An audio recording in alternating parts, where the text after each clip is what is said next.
Hello everyone, welcome to Psychology 685 Group Dynamics. My name is Allison Palizzi and I will be your instructor this semester. I just want to give you a brief overview of the course. Everything I discussed today is included in your syllabus in greater detail. In this course, you will analyze human behavior in the context of groups, processes that characterize the formation of groups and differentiate effective groups from others, leadership strategies, the role of groups in therapeutic and behavioral support programs. By the end of the course, students should be able to meet the following objectives: contrast the different types of groups and the specific ways in which they influence behavior, determine the ways in which groups are formed, differentiate leadership styles and effectiveness, specify strategies for guiding group decision-making and resolving conflicts, explain how roles, norms, and power differences contribute to the structure and interactions within groups, say how groups can influence productivity in work or other task-focused situations, and how this information can be applied to the design of group projects. Describe ways in which group processes can promote adjustment and positive behavioral change. Course grading and requirements. As you can see, your grade is dependent on several components: critical questions, integration papers, discussion questions, final paper outline and peer feedback, final paper first draft and peer feedback, and the final paper, all worth 320 points. Critical questions.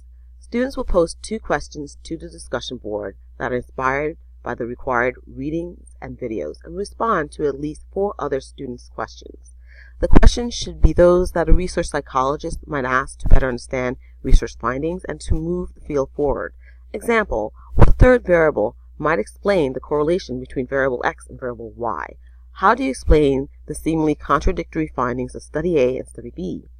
What is an additional condition that could have been added to Study A to clarify the implications of one of the study's main findings? Integration papers. You will integrate the current material to material previously covered at any point in the course.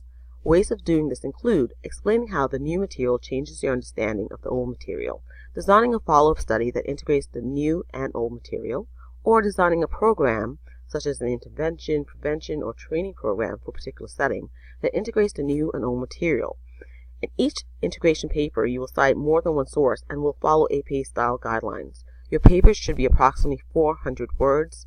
Your in-text citation should be included in the word count, but the reference list should be excluded. Please include your word count in each post. There are 7 discussion questions. Your answers to the question is your original entry. Your original entry should be approximately 300 words.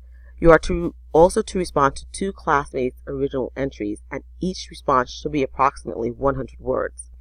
You are encouraged to demonstrate critical thinking as you engage respectfully with your classmates.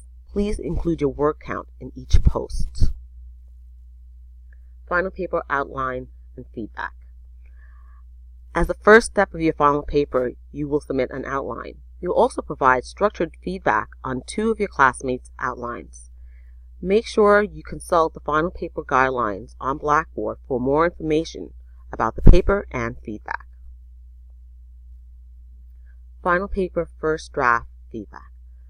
As the second step of the final paper, you will submit a first draft. You will also provide structured feedback on 2 of your classmates' first draft. Once again, see final paper guidelines for more information about the paper and paper feedback structure at this stage. Final draft of the final project paper. Your final draft paper will be 6 to 8 pages and will be submitted as a PDF document. More detailed information is also included in the final paper guidelines, so please consult Blackboard for more information. Due dates. Unless otherwise noted, the first due date of each week is 11:59 p.m. Eastern Standard Time on Thursday for critical questions, discussion question original entries, final paper outline, and final paper first draft. The second due date is 11:59 p.m. Eastern on Sunday for integration papers, critical discussion question responses, and feedback on classmates' outlines and first drafts. You are advised to begin all assignments as early as possible and to submit each assignment well before the deadline, as technical difficulties or other personal emergencies at the last minute will not provide an acceptable reason for missing the deadline. There is a 10-minute grace period for all assignments. If the post comes in by 12:09 a.m. Eastern Standard Time following the deadline, it will be accepted. If it comes in at 12:10 a.m. Eastern Standard Time, it will not be accepted. Assignments will not be accepted after the grace period has passed. You will have a 24-hour grace period following the final paper deadline to account for last-minute emergencies or computer-related snafus. After the grace period has ended, an unexcused late paper will be marked down 10% each day that it is late. The best way to contact me is through email, allison.plizzi@sbs.cuny.edu. I am also available for telephone conversations by appointment. I will respond to questions emailed or posted within 24 hours, but allow up to 48 hours for questions posted over the weekend or holidays. Thank you for looking at this short video. If you have any questions, please do not hesitate to contact me. Thank you.